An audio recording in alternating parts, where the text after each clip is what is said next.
नमस्कार दोस्तों, मैं भागचंद चौधरी स्वागत करता हूं आपका ईसाले के इस बेहतरीन प्लेटफॉर्म पर।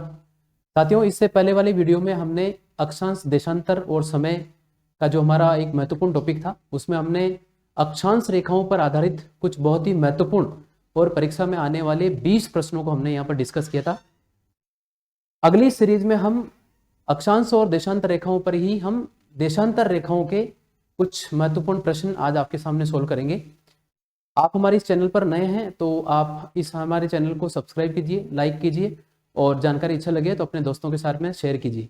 तो साथियों, चलिए आज हम पहला प्रश्न करते हैं। साथियों, आज का हमारा पहला प्रश्न है, उत्तरी ध्रुव से दक्षिणी ध्रुव को मिलाने वाली संदर्भ रेखाएं कहलाती हैं। तो हम सभी को पता है कि अगर ये हमारा ग्लोब है तो इस पर ये हमारा उत्तरी ध्रुव और ये हमारा दक्षिणी ध्रुव, अगर हम अक्ष को झुका हुआ नहीं माने तो, और उत्तरी ध्रुव से दक्षिणी ध्रुव को इस प्रकार से मिलाने वाली जितनी भी रेखाएं होती है वो रेखाएं देशांतर रेखाएं कहलाती है, जो इसकी परिभाषा भी है। तो यहां से हमारा पहला उत्तर जो है वो बिल्कुल सही हो जाएगा, ऑप्शन ए सही होगा। और अक्षांश रेखाओं के बारे में हमने इससे पिछले वाली क्लास में पढ़ा था, जितनी भी पश्चिम से पूर्व की ओर या आड़ी रेखाएं खींची जाती है उनको हम अक्षांश रेखाएं कहते हैं। साथियों, आज का हमारा दूसरा प्रश्न है, देशांतर रेखाएं होती है और 4 ऑप्शन हमारे पास में है, वृत्ताकार, अर्धवृत्ताकार, दीर्घ वृत्ताकार या इनमें से कोई नहीं।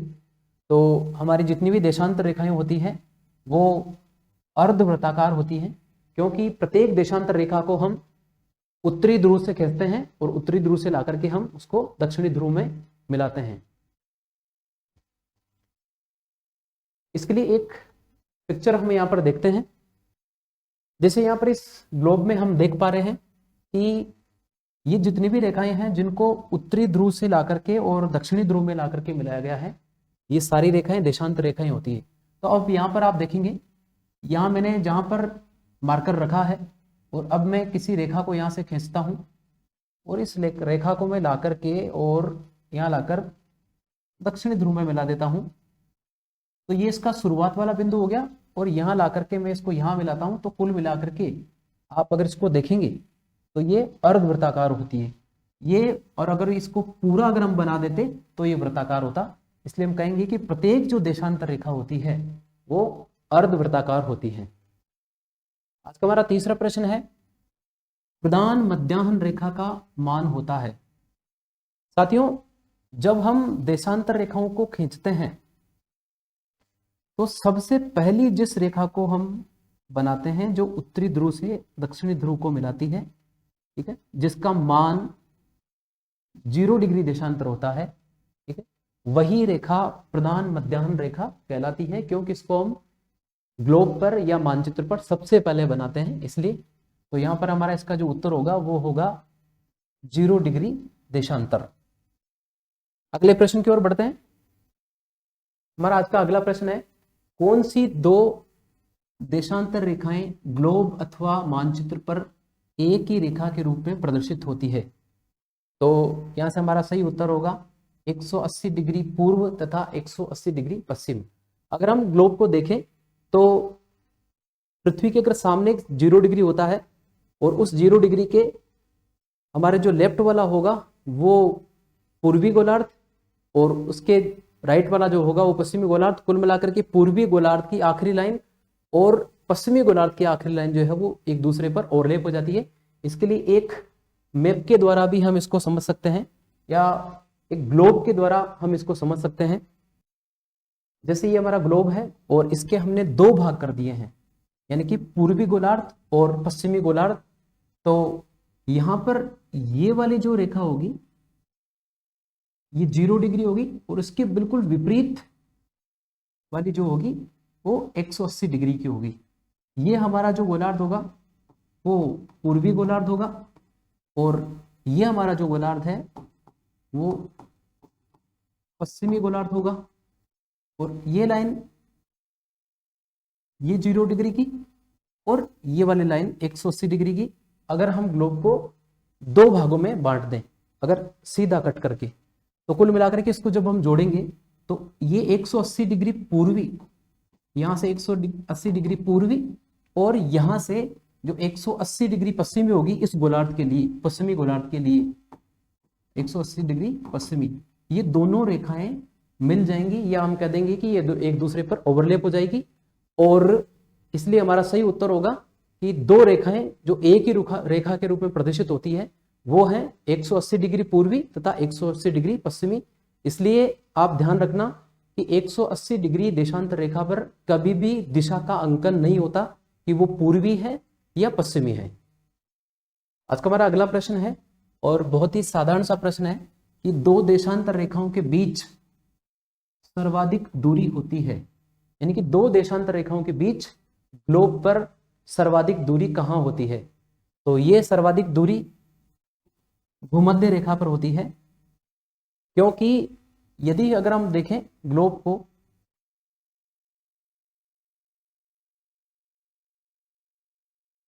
तो ये हमने पहली देशांतर रेखा बनाई, ये हमारा नॉर्थ पोल, ये हमारा साउथ पोल, ये हमने विषुवत रेखा बना दी।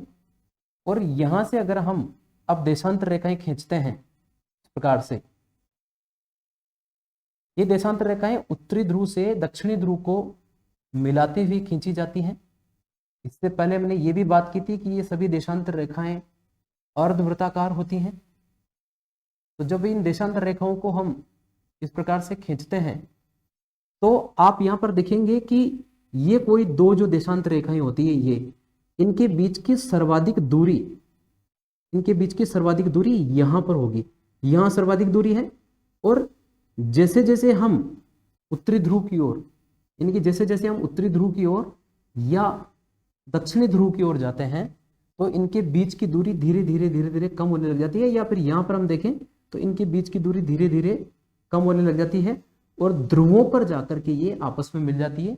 इसलिए यहां से हमारा सही उत्तर होगा कि दो देशांतर रेखाओं के बीच की सर्वाधिक दूरी जो है वो भूमध्य रेखा पर होती है और ध्रुवों पर जाकर के वो देशांतर रेखाएं, सभी देशांतर रेखाएं आपस में मिल जाती हैं। इसलिए प्रश्न इस प्रकार से भी पूछा जा सकता है कि दो देशांतर रेखाओं के बीच की दूरी भूमध्य रेखा पर सर्वाधिक होती है और जैसे जैसे आप ध्रुवों की ओर, यानी कि उत्तरी ध्रुव की ओर या दक्षिणी ध्रुव की ओर बढ़ते हो तो वो दूरी घटती जाती है और ध्रुवों पर जाकर के आपस में मिल जाती है। ये इसका वाइस वर्सा क्वेश्चन भी हो सकता है कि जब आप ध्रुवों से भूमध्य रेखा की ओर जाते हो तो दो देशांतर रेखाओं के बीच की दूरी क्रमशः बढ़ती जाती है और वो भूमध्य रेखा के ऊपर सर्वाधिक होती है। अगले क्वेश्चन की ओर बढ़ते हैं। हमारा अगला प्रश्न है, देशांतर रेखाओं की कुल संख्या होती है। ऑप्शन अगर देखें 179, 360, 361 और 180। देखिए ये जो 179 है ये इससे पहले वाली क्लास में हमने डिस्कस किया था कि ये तो अक्षांश रेखाओं की संख्या होती है, तो 179 तो यहां से होगा नहीं। इसके आगे 360, तो एक बार हम देख लेते हैं कि जो देशांतर रेखाएं हमारी होती है, यदि अगर हम बीचों बीच अगर 0 डिग्री को मान लें, ये हमारी 0 डिग्री है, तो यहां से जो हमारा पूर्वी गोलार्ध है और ये पश्चिमी गोलार्ध है, इसको हम पूर्वी गोलार्ध, ये हमारा पश्चिमी गोलार्ध। तो कुल मिलाकर के यहां पर 180 रेखाएं इधर होती हैं, 180 रेखाएं इधर, यानी कि पूर्वी गोलार्ध में 180 और पश्चिमी गोलार्ध में भी 180। तो कुल मिलाकर के 180 और 180 इनका टोटल होता है 360। और एक ये 0 डिग्री, तो अगर आप एक इस 0 डिग्री को मान लो तो कुल मिलाकर के हमारा जो उत्तर होता है वैसे होता है 361। लेकिन यहां पर ये देखेंगे हम कि इससे पहले वाले एक प्रश्न में हमने डिसाइड किया था कि दोनों गोलार्ध के लिए, यानी कि पूर्वी गोलार्ध के लिए और पश्चिमी गोलार्ध के लिए 180 नाम की दो रेखाएं नहीं होती। जब आप पश्चिमी गोलार्ध की ओर और पूर्वी गोलार्ध की ओर बढ़ते हो तो पूर्वी और पश्चिमी गोलार्ध की जो 180 डिग्री वाली रेखाएं हैं वो एक दूसरे के ऊपर ओवरलैप हो जाती है, एक दूसरे पर चढ़ जाती है, तो 180 डिग्री की एक ही रेखा होती है। इसलिए यहां पर -1 हो जाएगा, तो हमारा कुल जो है उत्तर वो होगा 360, यानी कि देशांतर रेखाओं की कुल संख्या कितनी होगी 360। दो क्रमशः देशांतर रेखाओं के बीच समय का अंतर होता है, यानी कि दो कोई भी कंटिन्यू जो देशांतर रेखाएं होती है उनके बीच में समय का अंतर कितना होता है। तो देखिए यहाँ पर एक ग्लोब बनाकर हम इसको समझने का प्रयास करते हैं। ये यहाँ पर हम नॉर्थ पोल और यहाँ साउथ पोल बनाते हैं और कुछ देशांतर रेखाओं का अंकन हम इसमें करते हैं, क्योंकि हमें पता है कि ये देशांतर रेखाएं उत्तरी ध्रुव से खींची जाती है और दक्षिणी ध्रुव को लाकर मिलाई जाती है। तो इस प्रकार ये सभी जो रेखाएं होती है, सभी देशांतर रेखाएं वो अर्धवृत्ताकार होती हैं। ये रेखाएं ठीक वैसी होती है जैसे हम किसी खरबूजे पर कुछ लाइंस देखते हैं। और यहां से जैसे ये अगर हम बीचों बीच वाली इसको हम 0 डिग्री मान लें, ये 1 डिग्री पूर्वी, तो इनके बीच समय का जो अंतर होता है वो 4 मिनट होता है। अब ये 4 मिनट किस प्रकार से होता है, क्योंकि हमने पढ़ा है कि हमारी पृथ्वी जो है वो पश्चिम से पूर्व की ओर, ये नॉर्थ है, ये साउथ है, ये ईस्ट, सॉरी ये पश्चिम और ये पूर्व, और हमारी पृथ्वी जो है पश्चिम से पूर्व की ओर घूर्णन करती है। तो 4 मिनट के अंतर का मतलब ये है कि अगर मान लीजिए अभी हमारी पृथ्वी जो है या बिल्कुल सामने अगर 0 डिग्री है और सूर्य सीधा 0 डिग्री पर चमकता है, तो जब हमारी पृथ्वी पश्चिम से पूर्व की ओर घूर्णन करती है तो अगली रेखा का नंबर, यानी कि 0 डिग्री के बाद 1 डिग्री की रेखा का जो नंबर है या वो सूर्य के नीचे आने में 4 मिनट लेती है। इसलिए यहां पर हम ये कहेंगे कि दो क्रमशः जो देशांतर रेखाएं होती है उनके बीच में समय का जो अंतर होता है वो 4 मिनट होता है। तो यहाँ पर हमारा 4 मिनट जो आंसर है वो बिल्कुल सही होगा, पहला ऑप्शन यहाँ से सही होगा। हमारा अगला प्रश्न है, जीएमटी यानी कि ग्रीनविच मीन टाइम रेखा होती है। तो देखिए देशांतर रेखाओं में सबसे पहले 0 डिग्री को खींचा गया है और सभी देशों ने जब इनका निर्धारण हुआ था तो आपसी सहमति से लंदन के पास में, जो कि इंग्लैंड की राजधानी है, उसके पास में एक नगर है ग्रीनविच, और वहां पर एक वेधशाला है, वहां से गुजरने वाली जो देशांतर रेखा है उसको 0 डिग्री माना, और चूंकि वो ग्रीनविच नामक नगर से गुजरती है इसलिए उसका नाम ग्रीनविच रेखा हो गया। इसलिए 0 डिग्री देशांतर जो है वो हमारा यहाँ से बिल्कुल सही उत्तर होगा। ये 0 डिग्री अक्षांश जो है वो प्रधान अक्षांश रेखा होती है जिसको हम विषुवत रेखा भी कहते हैं। तो यहाँ से हमारा सही उत्तर होगा 0 डिग्री देशांतर। आज का हमारा अगला जो प्रश्न है वो है भारत की मानक मध्याह्न रेखा यानी कि IST इंडियन स्टैंडर्ड टाइमलाइन का जो मान है वो कितना है। हमारा पहला ऑप्शन है 82.5 डिग्री पूर्वी, 82.5 डिग्री पश्चिमी देशांतर। देखिए कई बार इस प्रकार के ऑप्शन आते हैं, पहला ऑप्शन जिसमें आपको मान बिल्कुल सही दिया होगा लेकिन यहाँ पर एग्जामिनर जो है वो दिशा कुछ अलग लिख देगा, क्योंकि 0 डिग्री से 0 डिग्री देशांतर खींचने के बाद पूर्वी और पश्चिमी 2 गोलार्ध होते हैं, तो यहाँ पर जो है वो पश्चिमी गोलार्ध वाली दी गई है। तो ये भारत की मानक मध्याह्न रेखा नहीं है, क्योंकि भारत 0 डिग्री के पूर्वी दिशा में है, या हम कहें कि पूर्वी गोलार्ध में है, तो वह पूर्वी वाली रेखा होगी। 0 डिग्री देशांतर बिल्कुल नहीं होगा, क्योंकि ये 0 डिग्री देशांतर जो है वो GMT वाली लाइन है। 180 डिग्री देशांतर ये भी नहीं होगा, क्योंकि 180 डिग्री देशांतर में हेर फेर करके एक रेखा बनाई गई है जिसको हम अंतरराष्ट्रीय तिथि रेखा कहते हैं, ये नहीं होगा। और हमारा अंतिम जो ऑप्शन है वो है, या डी ऑप्शन है, 82.5 डिग्री पूर्वी देशांतर। बिल्कुल हमें इस मान के साथ में 82.5 डिग्री के साथ में हमें दिशा भी देखनी है और वो हमें देखना है पूर्वी देशांतर। तो यहाँ से हमारा सही उत्तर होगा 82.5 डिग्री पूर्वी देशांतर। एक बार इसके बारे में ये सवाल भी पूछा गया है कि 82.5 डिग्री पूर्वी देशांतर की और एक अन्य अभिव्यक्ति क्या हो सकती है, तो इसको हम इस प्रकार से भी लिख सकते हैं, 82 डिग्री और 30 मिनट। और एक किसी एग्जाम में पूछा गया था और वहां पर एक ऑप्शन था 82 डिग्री और 50 मिनट। तो ये 2 ऑप्शन थे, दोनों में दिशा जो है वो पूर्वी लिखी गई थी। यहां पर हमें ये ध्यान रखना है कि 2 जो देशांतर रेखाएं होती है उनके बीच का जो भाग होता है उसको हम पुनः एक बार 60 बराबर लाइनों में बांटते हैं और प्रत्येक लाइन पर मिनट लिखा जाता है। तो 60 का आधा 30 होगा, इसलिए हमें ध्यान रखना है कि अगर इस प्रकार से नहीं आकर के डिग्री और मिनट में पूछा जाए तो फिर हमारा जो उत्तर है वो 82 डिग्री और 30 मिनट पूर्वी देशांतर होगा। साथियों, हमारा अगला प्रश्न है, निम्न कथनों पर विचार कीजिए और गलत का चयन कीजिए। इस प्रकार के प्रश्न आजकल एग्जाम में खूब पूछे जा रहे हैं, तो हमें ध्यान रखना है इसमें कि अगर वो गलत पूछता तो हम पहले गलत को राउंड कर लेंगे, और अगर वो सही पूछता है तो हमें सही को पहले राउंड करना है। और 4 ऑप्शन यहाँ पर दिए हुए हैं, इनमें से हमें एक गलत को चुनना है। देखिए, पहला हमारा ऑप्शन क्या है, IST यानी कि इंडियन स्टैंडर्ड टाइमलाइन जो है उसका मान 82.5 डिग्री पश्चिमी देशांतर है। इससे पहले वाले प्रश्न में हमने डिस्कस किया था कि वो पश्चिमी देशांतर नहीं होकर के और पूर्वी देशांतर है। तो हमारे यहाँ से बिल्कुल पहला ऑप्शन ही गलत हो जाएगा और यही हमारा सही उत्तर होगा, क्योंकि एग्जामिनर हमें गलत कौन सा है उसके बारे में पूछ रहा है। लेकिन फिर भी आगे के जो ऑप्शन है उनको हम एक बार डिस्कस कर लेते हैं। बी ऑप्शन है, भारत का मानक समय GMT से 5.5 घंटे आगे है। बिल्कुल, GMT यानी कि ग्रीनविच मीन टाइम, और वहां से भारत का जो समय है वो एग्जैक्ट 5.5 घंटे आगे है, इसलिए ये ऑप्शन सही होगा। और इसके बाद में भारत का मानक समय पाकिस्तान के मानक समय से आधा घंटे आगे है। ये कथन ये बात कर रहा है कि क्या भारत का मानक समय पाकिस्तान के मानक समय से आधा घंटा आगे है। तो बिल्कुल सभी देशों ने आपसी सर्वसम्मति से, ये जितने भी प्रत्येक देश या कुछ देश मिलकर के अपनी एक स्टैंडर्ड टाइमलाइन जो मानता है उसमें भारत की 82.5 डिग्री है, और इसमें 7.5 डिग्री के अंतराल पर ये रेखाएं मानी जाती है।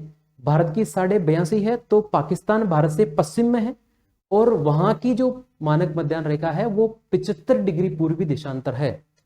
तो अगर पाकिस्तान की 75 डिग्री पूर्वी देशांतर है और भारत की अगर मान लीजिए आप 82.5 डिग्री, इनकी 82 डिग्री और 30 मिनट अगर पूर्वी देशांतर है, तो यहाँ पर जो अंतर आता है इनका, अगर हम इस 82.5 में से अगर 75 को घटा दें तो वो आता है लगभग 7 डिग्री और 30 मिनट का। अगर यहाँ पर अगर हम इसको कैलकुलेट करके इसका आंसर निकालना चाहें, क्योंकि हमें पता है कि दो जो डिग्री की लाइनें होती है उनके बीच में 4 मिनट का अंतर होता है, तो यहाँ पर 7 डिग्री जो है उसमें अंतर हो जाएगा 7 गुणा 4, क्योंकि 2 देशांतर रेखाओं के बीच 4 मिनट का अंतर होता है। तो 7 जो डिग्री के रेखाएं हैं उनके बीच में 7 चौक 28 मिनट का अंतर होगा, और यहाँ पर ये 30 मिनट का और फर्क है, क्योंकि पूरा डिग्री 60 मिनट का होता है, यहाँ पर आधा यानी कि 30 मिनट का फर्क बताया गया है, तो उस पर फर्क होगा केवल 2 मिनट का। तो 2 मिनट और जोड़ देंगे, कुल मिलाकर के 30 मिनट यानी कि आधा घंटा। अब चूंकि पाकिस्तान जो है वो भारत से पश्चिम में है, और आगे हम ये भी डिस्कस करेंगे कि आप ग्रीनविच मीन टाइम से या 0 डिग्री से आप जैसे जैसे पूर्व की ओर चलेंगे तो समय आगे होता है और पश्चिम की ओर पीछे होता है। क्योंकि पाकिस्तान जो है भारत के पश्चिम दिशा में है, तो वहां का समय पीछे होगा, और वो पीछे कितना होगा, आधा घंटा पीछे होगा। तो ये कथन भी सही होगा। अगला है, GMT से पूर्व की ओर बढ़ने पर, यानी कि GMT रेखा से पूर्व की ओर बढ़ने पर समय बढ़ता है, जबकि GMT से पश्चिम की ओर बढ़ने पर समय घटता है, जिसके बारे में अभी हमने चर्चा की थी। तो 0 डिग्री से पूर्वी गोलार्ध में जाने पर समय बढ़ता है, प्रत्येक देशांतर पर 4 मिनट का समय बढ़ता है, और पश्चिमी गोलार्ध में जाने पर प्रत्येक देशांतर पर 4 मिनट जो है वो समय घटता है। हमारा अगला प्रश्न है, निम्न कथनों पर विचार कीजिए और असत्य को चुनिए। पहला इसमें है, एक देशांतर रेखा पर स्थित उत्तर व दक्षिण के स्थानों पर समय का अंतर नहीं होता। तो यहाँ इसको हम एक ग्लोब की मदद से समझने की कोशिश करेंगे। और देखिए यहाँ पर अगर ये देशांतर रेखा हमने बना दी, इसके ऊपर दो कोई भी स्थान अगर हम बनाते हैं, जैसे बिंदु A और बिंदु B, अब पृथ्वी का घूर्णन अगर पश्चिम से पूर्व की ओर पृथ्वी अगर इस प्रकार से रोटेट करती है, घूर्णन करती है, तो ये बिंदु एक साथ आगे बढ़ेंगे। क्योंकि अगर ये अलग अलग देशांतर रेखाओं पर होते तो इनके बीच समय का अंतर होता, लेकिन यहाँ पर कहा गया कि वो दोनों बिंदु एक ही देशांतर पर हैं और एक देशांतर पर होने की स्थिति में उनके बीच में समय का अंतर नहीं होता। यदि वो अलग अलग देशांतर पर होते, यदि वो पूर्व या पश्चिम में होते, तो उनके बीच समय का अंतर यहाँ पर होता, लेकिन इस प्रकार का नहीं है। दूसरा हमारा जो ऑप्शन है वो ये है, भूमध्य रेखा से ध्रुवों की ओर बढ़ने पर देशांतर रेखाओं के बीच समय का अंतर घटता है। इसको भी हम एक ग्लोब की मदद से समझने की कोशिश यहां पर करेंगे। देखिए, दो देशांतर रेखाओं के बीच, दो अगर हम देशांतर रेखा यहां पर बनाते हैं तो उनके बीच में समय का अंतर जो है वो 4 मिनट होता है, लेकिन वो ध्रुवों की ओर जाने पर भी, यानी कि ध्रुवों की ओर बढ़ने पर भी वो समय का अंतर उतना ही होता है। क्योंकि जैसे यहां पर हम देखें तो दूरी ज्यादा है, यहां पर जाने के बाद दूरी कम हो गई, यानी कि दो जो देशांतर रेखाएं हैं उन पर ध्रुवों की ओर जाने पर दूरी धीरे धीरे कम होती जा रही है। लेकिन एक खास बात यह है कि हमारी पृथ्वी जो है, जो पश्चिम से पूर्व की ओर जो घूर्णन करती है, उसमें सबसे ज्यादा जो घूर्णन गति होती है वो घूर्णन गति होती है 0 डिग्री पर। और जैसे जैसे हम उत्तरी ध्रुव या दक्षिणी ध्रुव की ओर जाते हैं तो ये घूर्णन गति कम होती जाती है। इसके लिए भूगोल में एक बहुत अच्छी लाइन है, भिन्न अक्षांशों पर भिन्न घूर्णन गति, यानी कि पृथ्वी की अलग अलग अक्षांशों पर अलग अलग घूर्णन गति है। इसलिए यहां पर दूरी ज्यादा है तो यहां पर घूर्णन गति ज्यादा है, इसलिए पृथ्वी इस दूरी को 4 मिनट में ही कवर करती है।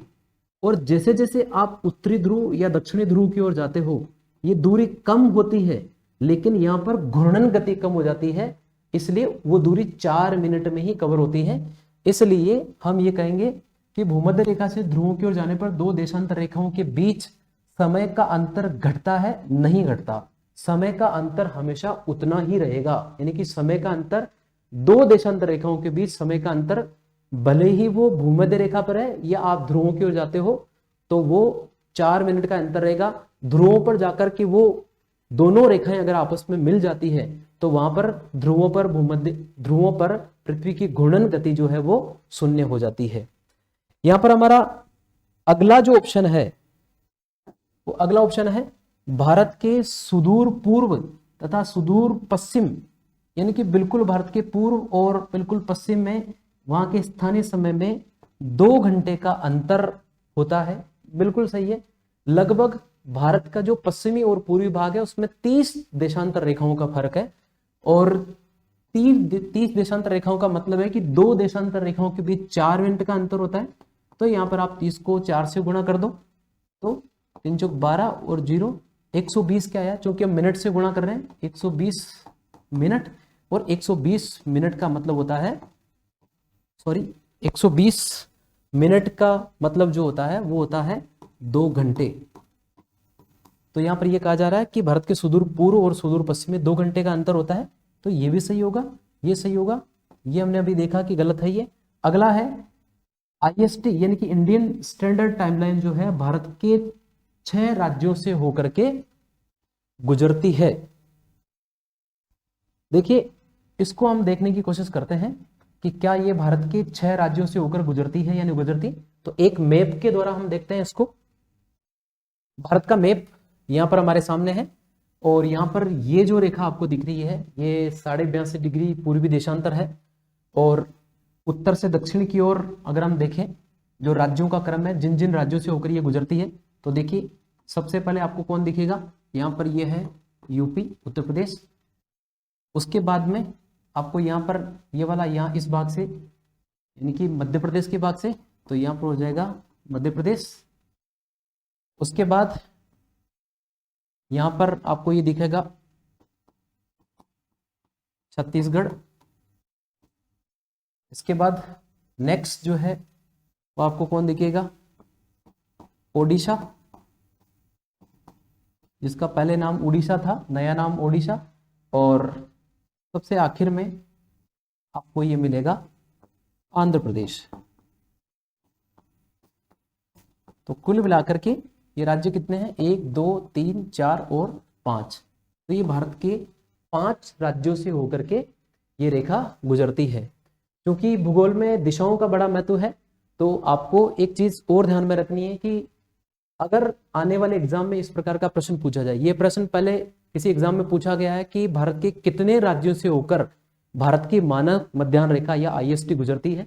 अगला प्रश्न ये हो सकता है कि आईएसटी उत्तर से दक्षिण की ओर जिन राज्यों से होकर गुजरती है उनका क्रम क्या है। तो सबसे पहले उत्तर प्रदेश, उसके बाद मध्य प्रदेश, उसके बाद छत्तीसगढ़, उड़ीसा और आंध्र प्रदेश।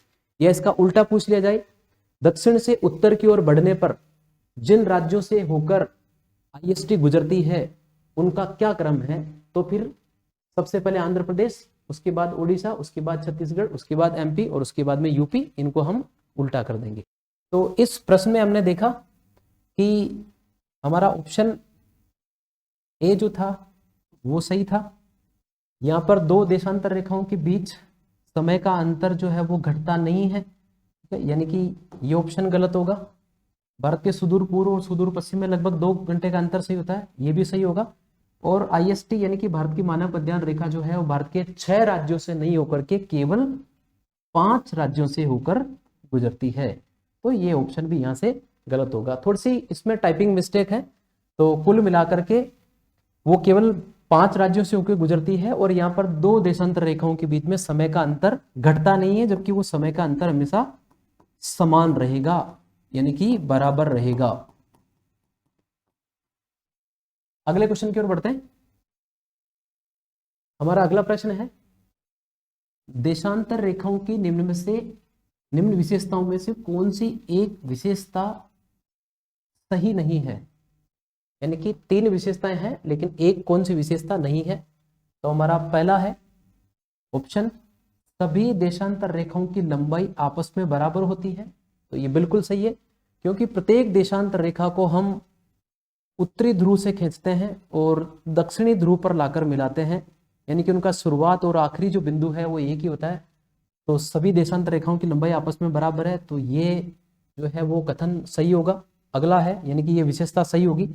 देशांतर रेखाओं को याम्योत्तर रेखा भी कहा जाता है, ये भी बिल्कुल सही है।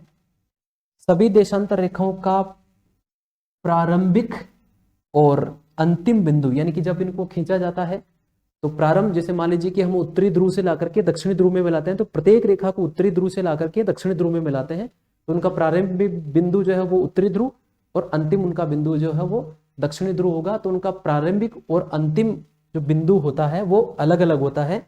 उत्तरी ध्रुव से खींचते हैं, जैसे यहाँ नॉर्थ पोल से खींचा जाता है, और साउथ पोल में ला करके इस प्रकार से मिलाते हैं।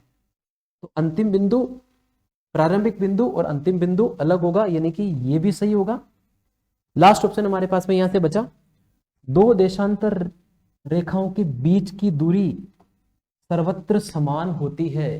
ये गलत होगा, क्योंकि 2 देशांतर रेखाओं के बीच की दूरी, आप यहां पर देखिए, अगर इसको हम विषुवत रेखा मान लें तो यहां पर 2 देशांतर रेखाओं के बीच की दूरी सर्वाधिक होती है, और जैसे जैसे आप ध्रुवों की ओर जाते हो तो 2 देशांतर रेखाओं के बीच की दूरी कम होती जाती है। और ये दूरी, ये 2 देशांतर रेखाएं आपस में जाकर के या सभी देशांतर रेखाएं जाकर के ध्रुवों पर मिल जाती है, जहां पर इनके बीच की दूरी 0 हो जाती है। तो यहाँ पर हमारा जो ऑप्शन डी है वो हमारा ऑप्शन डी गलत हो जाएगा, और बाकी हमारे 3 ऑप्शन बिल्कुल सही है।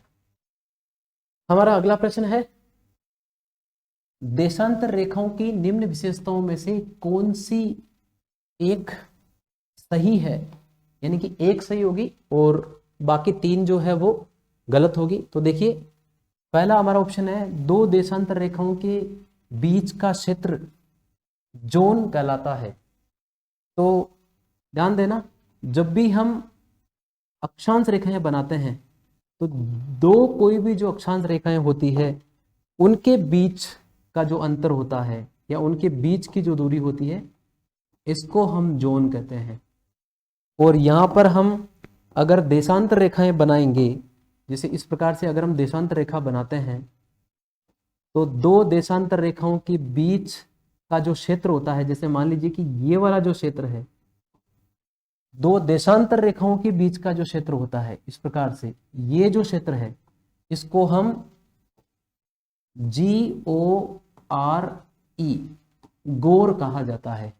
तो यहां पर पहला जो है वो हमारा ऑप्शन गलत हो जाएगा।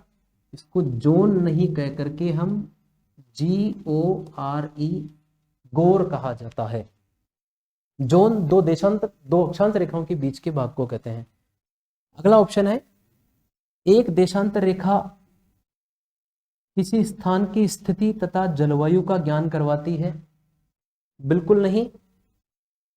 एक देशांतर रेखा, जैसे मान लीजिए कि ये कोई भी एक देशांतर रेखा है, इसके ऊपर यदि मान लीजिए कोई व्यक्ति खड़ा है तो उसकी स्थिति का पता चल सकता है, वो हमें उसकी उस स्थान की जलवायु के बारे में पता नहीं बताती। क्योंकि वो व्यक्ति, जैसे मान लीजिए कि कोई व्यक्ति ये कहता है कि मैं 0 डिग्री पर हूं, तो वो 0 डिग्री पर ध्रुव पर भी हो सकता है, भूमध्य रेखा पर भी हो सकता है, कहीं भी हो सकता है। तो केवल देशांतरीय स्थिति बताने से हम उसकी जलवायु के बारे में पूर्णतः पता नहीं लगा सकते। लेकिन अक्षांश रेखाओं के बारे में यह है कि अगर कोई व्यक्ति ये कहे कि मैं 0 डिग्री अक्षांश पर हूं, तो हम उसके बारे में पता लगा सकते हैं। क्योंकि 0 डिग्री अक्षांश जो है वो विषुवत रेखा है, जहां पर वर्ष भर सूर्य की सीधी किरणें पड़ती है, तो वहां पर गर्मी ज्यादा होगी। तो किसी के बताने मात्र से हम बता सकते हैं कि यदि कोई व्यक्ति 0 डिग्री अक्षांश पर है, इसका मतलब यह है कि वहां पर तापमान ज्यादा होगा। कोई व्यक्ति ये कहे कि मैं 90 डिग्री नॉर्थ या 90 डिग्री साउथ यानी कि दक्षिणी ध्रुव पर हूं, तो हम वहां की जलवायु के बारे में अंदाजा लगा सकते हैं। लेकिन केवल एक देशांतर रेखा बताने से हम वहां की जलवायु को पता नहीं लगा सकते। ये केवल वहां की स्थिति का हमें पता बताती है। तो यहां पर ये हमारा जो ऑप्शन है, ये हमारा ऑप्शन भी गलत हो जाएगा, क्योंकि ये जलवायु का ज्ञान नहीं करवाती। तीसरा ऑप्शन है यहां से, देशांतर रेखाएं किसी स्थान की उत्तरतम एवं दक्षिणतम स्थिति का ज्ञान करवाती है। देखिए यहां पर इसको हम थोड़ा सा समझने का प्रयास करते हैं। जैसे अगर हम यहां पर राजस्थान का अगर मैप बना करके और इसको थोड़ा सा देखने का प्रयास करते हैं,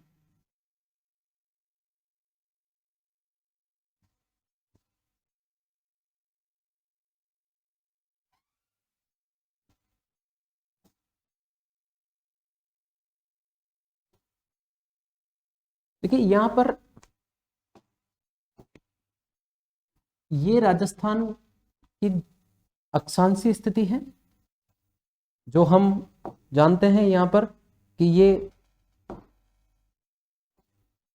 23 डिग्री और 3 मिनट उत्तरी अक्षांश से 30 डिग्री और 12 मिनट उत्तरी अक्षांश।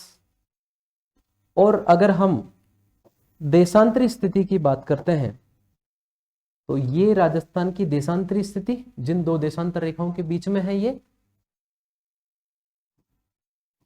69 डिग्री और 30 मिनट पूर्वी देशांतर से, ये हो जाएगा हमारा 78 डिग्री और 17 मिनट पूर्वी देशांतर। देखिए यहां पर हमारा जो ऑप्शन है वो ये है कि देशांतर रेखाएं किसी स्थान की उत्तरतम एवं दक्षिणतम स्थिति बताती है। बिल्कुल नहीं। देशांतर रेखाएं खड़ी रेखाएं हैं।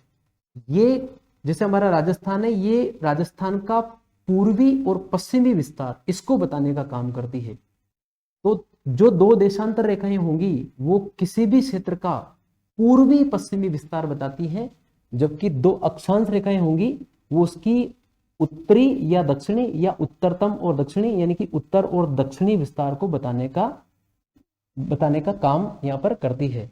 इससे पहले वाले जो हमने अक्षांश रेखाओं पर आधारित प्रश्न किए थे उसमें एक इसी प्रकार का प्रश्न था।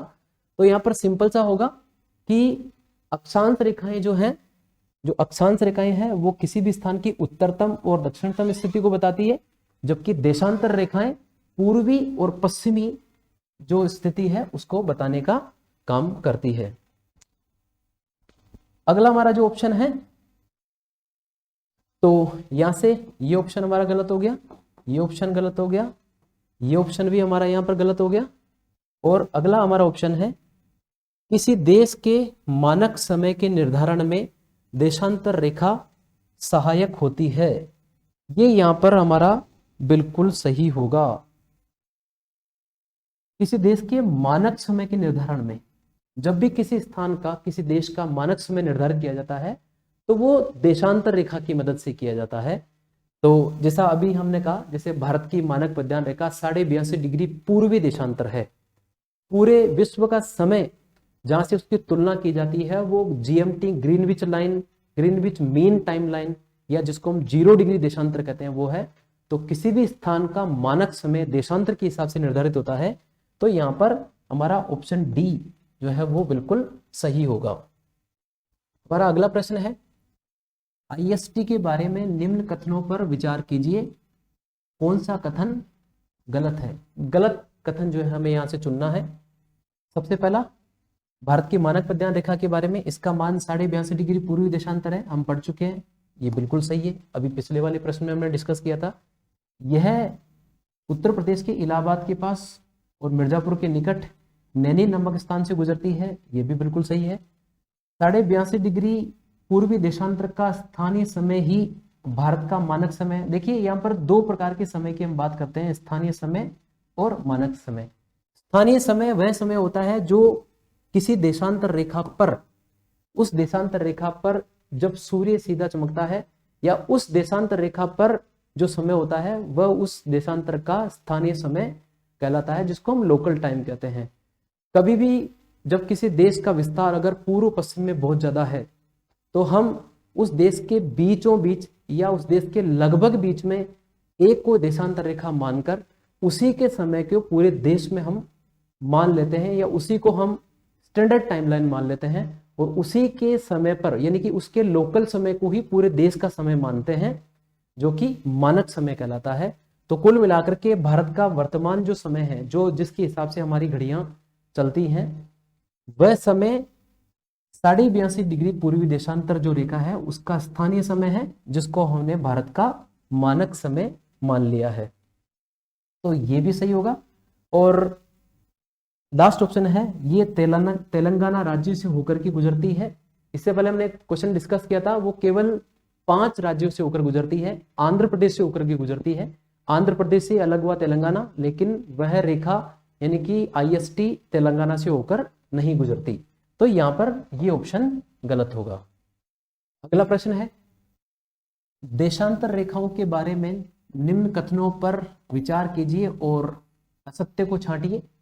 कौन सा एक असत्य है। पहला, दो देशांतर रेखाओं के बीच की जो दूरी होती है वो भूमध्य रेखा पर लगभग 111.3 किलोमीटर होती है, ये बिल्कुल सही है, ये सर्वाधिक होती है, और ध्रुवों की ओर जाने पर ये कम होती जाती है।